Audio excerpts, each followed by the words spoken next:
अब श्री कृष्ण जी का इतिहास देख लो। श्री विष्णु जी अवतार श्री कृष्ण जी, श्री राम वाली, श्री रामचंद्र जी के जीवन वाला भोग भोग के वो प्राणी श्री कृष्ण रूप में फिर जन्म हुआ।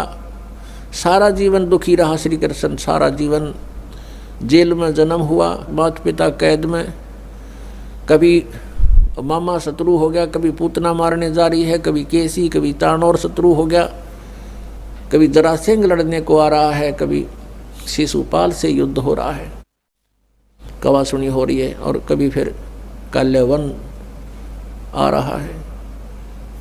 इस दुख में श्री कृष्ण जी ने मथुरा का त्याग कर दिया और ऐसे स्थान पर रहने लगे जहाँ कोई ना पहुँच सके।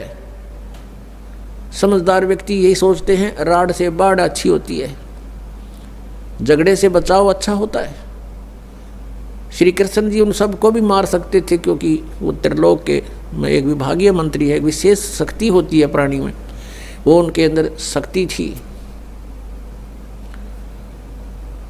लेकिन यही सोचा था कि किस किस ने मारूं, या तो सबकी बुद्धि भ्रष्ट। तो श्री कृष्ण जी ने द्वारका बनाई। समुद्र के बीच में एक टापू था जिसका केवल एक गेट था, द्वारिका, एक द्वार की नगरी।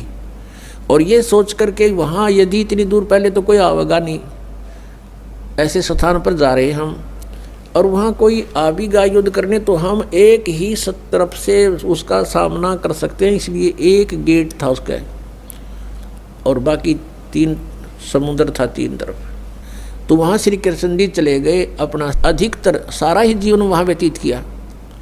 यहाँ तो ज़्यादा से ज़्यादा 18 साल के 20 वर्ष के तक यहाँ रहे थे द्वारका में, और बाकी फिर लगभग 200 वर्ष तक जिए थे श्री कृष्ण जी, और बाकी का समय द्वारका में व्यतीत किया था उन्होंने। तो अब ये जो लोग अनजान संत ऋषि, ये गुरु नकली हमें भ्रमित करते हैं कि द्वारका का उस गोवर्धन का की परिक्रमा करनी चाहिए, और वृंदावन अवश्य जाना चाहिए, मथुरा में अवश्य जाना चाहिए, वहाँ हमारे भगवान ने लीला की है, उनके चरण कमल टिके हैं, वहाँ घूमा करते थे, स्नान किया करते थे। अरे श्री कृष्ण जी यहाँ तक 20 वर्ष रहे थे इस मथुरा में, बाकी 180 साल तो वहाँ रहे हैं द्वारका में, और वहाँ का नामो निशान मिट गया उस द्वारका को। इसलिए वहाँ खत्म की द्वारका, समुद्र में डूब गई श्री कृष्ण जी की मृत्यु के बाद, और यादों का विनाश हो गया था, आपस में लड़के मर गए थे, और जो बाकी शेष औरतें बची थी उनको अर्जुन ले आया था, सब खाली हो गई थी द्वारका। उसके बाद वो समुद्र ने डबो दी थी, अंदर चली गई। कारण यही था कि भगवान ने सोचा कि यहाँ आएंगे फिर ये धक्के खान द्वारका में इतनी दूर, इसलिए उसका नामो निशान मिटवा दिया था।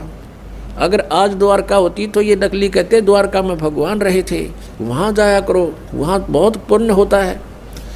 उस द्वारका में तो सत्यानाश होया था, सारे यादव कटका मर गए थे वहाँ पर। आज भी जाते हैं वहाँ बहुत से श्रद्धालु। तो कहने का भाव यह है कि जब तक आत्मज्ञान बिना नर भटके, इस तत्व ज्ञान बिना नर भटके, कदे मथुरा कदे काशी। फिर श्री कृष्ण जी का